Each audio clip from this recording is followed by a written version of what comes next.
Alright, so welcome to another video on some custom painted Stormtroopers, Bandai model kit 1/12 scale versions of these guys.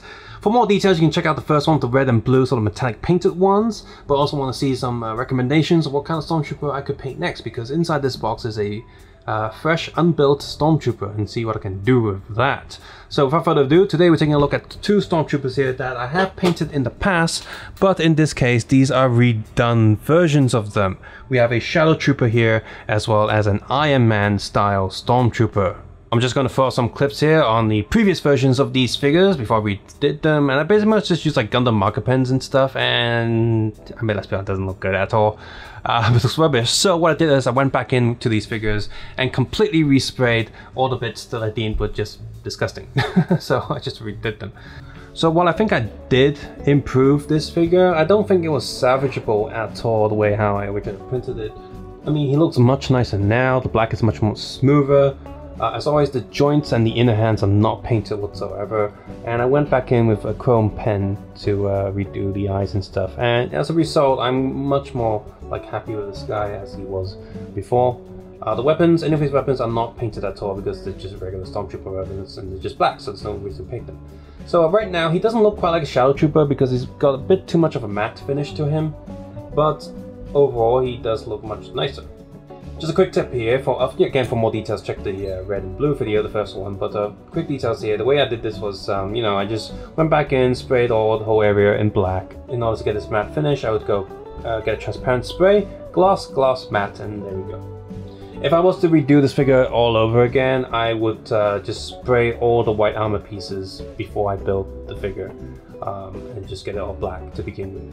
And as a result though, he looks nice, but it doesn't quite look like a Shadow Trooper, so perhaps he's a Dark Trooper, maybe? That's a thing. Now with Iron Man here, he definitely had to go through a complete respray, because again, he just looks stupid. So what I did was pretty much just give him some gold and red. There we go. Actually I got these back to front, oopsies. Oh well, doesn't matter, I think it looks quite good as it is. So the great thing about these model kits is that they're quite easy to disassemble because you don't need glue to put them together. If you did glue them down, then sucks to be you. I don't glue them. So yeah, so I went back in, that means I can separate most of these pieces, but with the face piece here, this red area and this gold area is still a single piece, so I just got some masking tape, mask it over, and spray painted the red. I'm not quite good at it, so you know, I still got little bits here and there that aren't done quite well. But as an overall thing, I think he looks much better than what he used to. So metallic gold, metallic red, gloss all over the place. His eyes are done in white instead of chrome because after all, Iron Man and his eyes usually light up. So I don't have any lights for this, but I'm not going to use chrome because that doesn't make sense. So white is the way to go. It even feels much smoother as well, the whole respray paint job. There's a few places that didn't do too well, bits that I missed, like these areas still not that even, probably didn't give enough paint for it, but as this is right now, I am way more happy with this than what I used to. And again, at the end of the video, I have some full rotation videos of head, body, and all that. And of course, to match his tone, I tried spraying this gun in metallic gold and then give a little bit of red gradient. Doesn't look quite good, but you can see all the hands here done in the red color, just like the rest of him. And finally, I did some silver and gold for his gun, the A11 Bastard, but there's some black bits there to give it a nice highlight. The big rifle I didn't bother painting, so. But there he is, quite happy with this guy.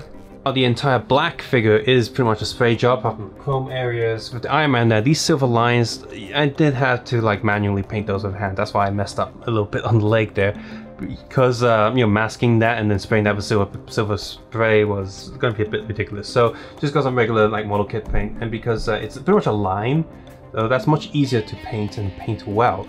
If you're painting large surface areas, it's not going to look good. Something's going to gunk up or mess up, and it's going to be uneven. So if you want something this like smooth and glossy looking, you gotta use sprays. But for stuff like these, like linings and these smaller areas, Gundam markers, paint brushes and all that work just fine. Yes, with the Shadow Trooper, Probably easier just to spray the entire white plastic grid before you take the pieces out for assembly into a black color. That's probably the easiest way to do it. But with the Iron Man one, I think that one is just so you can see where each piece goes and you can do the masking and all that. It's probably easier to assemble the parts first, spray it, and then assemble the rest of it with the joints and all that. So that's what I would go through to paint the Iron Man figure.